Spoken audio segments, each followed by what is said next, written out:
When every second counts, the hours since the roof collapsed that have turned into days amounts to punishing anguish for the families of the victims. I think the people of Elliott Lake deserve some answers to say, you know, why did they stop a search? I've never heard of a search being stopped ever. I don't give up on nobody. That anguish intensified knowing that with a dozen people still missing, precious time had been wasted.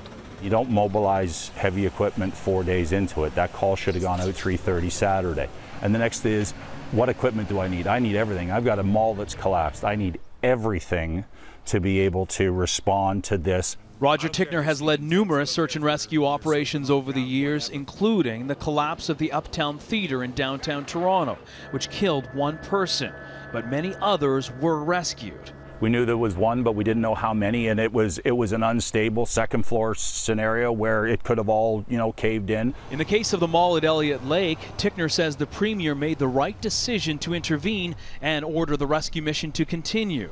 We cannot risk a rescuer's life to go into a dangerous situation. The priority now is to make sure the conditions are safe enough for the rescue teams. This commander of the OPP search team in Elliott Lake sympathizes with the people there desperately waiting for answers.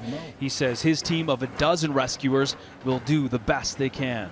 Are they happy that this is going forth? Yes, but they're very hesitant as well because they know the building's unstable.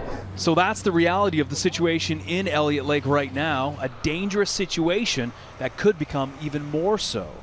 Roger Tickner agrees, but adds everything must be done to make a rescue operation possible. Until I know different, they're survivors. This is a rescue mission, they're survivors. Until I know different, that's the way we treat this, or that's the way it should be treated, and we're going in.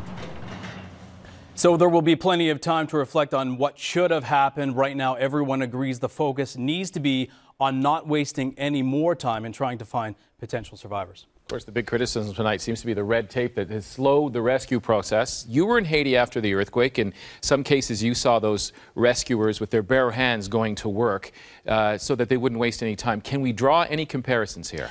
Well, that's right. We went to Haiti. It was the day after the earthquake, and we spent a lot of time with the search and rescue teams. And it wasn't just one building. We were dealing with tens of thousands, if not hundreds of thousands of buildings that had collapsed in the earthquake. Speaking to these individuals, Leslie Ann, they are incredibly determined, very focused. They know it's a very dangerous job, but they know that it's they know they need to go in there. In some cases, as you mentioned, the bare hands.